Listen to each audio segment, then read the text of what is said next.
ये जो मैं आपको सामने चार्ट दिखा रहा हूँ, ये चार्ट आप देख लो और जो भी प्राइस रेंज मैंने बताया उसके सामने एंटूटू स्कोर है, ये आप ध्यान में रखना। जैसे कि अंडर 15,000 रुपीज में 4 to 5 लाख एंटूटू स्कोर होना चाहिए, 20,000 के अंडर में 7 to 8 लाख एंटूटू स्कोर होना चाहिए, इससे ऊपर है तो बेटर है। और 20 से 30,000 के फोन में 1 मिलियन प्लस एंटूटू स्कोर होना चाहिए, वर्जन 11 एंटूटू में। UFS 3.0 स्टोरेज एटलीस्ट होना चाहिए। और अगर आप अबव 30,000 वाले फोन में जाते हो तो उसका एंटूटू स्कोर 1 मिलियन या फिर 1.5 मिलियन के बीच में होना चाहिए, UFS 4.0 स्टोरेज टाइप के साथ। अब आप बोलोगे यार ये एंटूटू स्कोर आपका है, हमको क्या पता, हम कैसे टेस्ट करें? पहले आपको टेस्ट करने की जरूरत नहीं है। हम जितने भी अनबॉक्सिंग स्मार्टफोन वीडियोस टेस्टिंग वगैरह बनाते हैं या दूसरे क्रिएटर्स बनाते हैं, उनकी वीडियो में आपको एंटूटू स्कोर दिख जाता है, तो उससे आप आइडिया लगा सकते हो। सो सिंपल में इसका एक लाइन में अगर मैं कहूं तो जो एंटूटू स्कोर मैंने प्राइस रेंज के हिसाब से बताया उतना आसपास आता है तो एक वैल्यू फॉर मनी है। लेकिन अगर उससे कम आता है तो जो प्रोसेसर है वो वीक है। तो अगर आप एक गेमिंग फोन बाय करना चाहते हो 2026 में, तो ध्यान रखना एंटूटू स्कोर उसमें भाई 1 मिलियन प्लस एटलीस्ट आए। चलो भाई लोग, मैं आपसे पूछना चाहूंगा, आप बताओ आपके फोन का जो एंटूटू स्कोर है फिलहाल कितना आ रहा है? देखो मैं भी आपका फोन कितना पावरफुल है। ऊपर से स्टोरेज टाइप UFS होना चाहिए, एटलीस्ट 3 हो, 25,000 के आसपास चल जाएगा, या 30,000 से ऊपर जाते हो UFS 4.0 होना चाहिए। तो जितने भी गेमर्स हैं उनको मैं सिंपल में कहना चाहूंगा, अगर आपको 2026 में एक अच्छा गेमिंग फोन चाहिए, बैटरी के बारे में मैं ज्यादा बात नहीं करूंगा,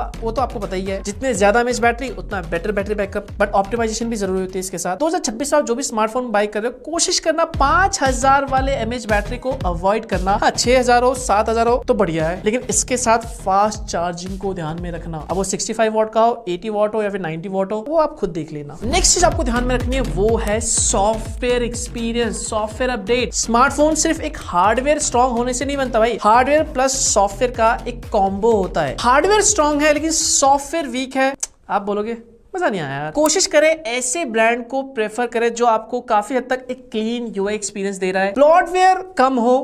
वैसे क्या ही बोलूं यार, आजकल कोई फोन ही नहीं है जो आपको ब्लॉटवेयर नहीं देता। नथिंग था, अब तो वो भी भैया प्री इंस्टॉल ब्लॉटवेयर एप्लीकेशन वगैरह देने लग गए हैं। लेकिन OS एंड सिक्योरिटी अपडेट्स आपको ध्यान में रखना है। 2026 में अगर आप 20,000 रुपए से लेके ऊपर के स्मार्टफोन में अगर कोई पैसा इन्वेस्ट कर रहे हो, एटलीस्ट भाई 3 साल के OS अपडेट प्लस 4 साल के सिक्योरिटी अपडेट्स होने ही चाहिए। बाकी ब्रांड, ये भाई साहब मोस्टली लोग इग्नोर कर देते हैं। जो भी फोन आप बाय कर रहे हो, जिस भी ब्रांड का फोन बाय कर रहे हो, क्योंकि मार्केट में आजकल बहुत सारे नए नए ब्रांड आ रहे हैं, ध्यान रखें भाई, पहला brand trust is most important. दूसरा, उनके सर्विस सेंटर्स इंडिया में कितने हैं, आप जहां रहते हो उस एरिया में सर्विस सेंटर है या नहीं। एंड तीसरा है आफ्टर सेल सर्विस कैसा है, कस्टमर फीडबैक कैसा है। क्योंकि भाई बाद में फोन में अगर कोई प्रॉब्लम आया, फोन डेड हो गया, सॉफ्टवेयर इश्यूज आ गए, हार्डवेयर इशू आ गया, तो भाई साहब आप चक्कर काटते रह जाओगे, लेकिन आपका फोन ठीक नहीं होगा। इसलिए ब्रांड के बारे में ये सारी डिटेल्स भी आप फाइंड आउट कर लेना, नहीं करना। 2026 में 50,000 रुपए या फिर इससे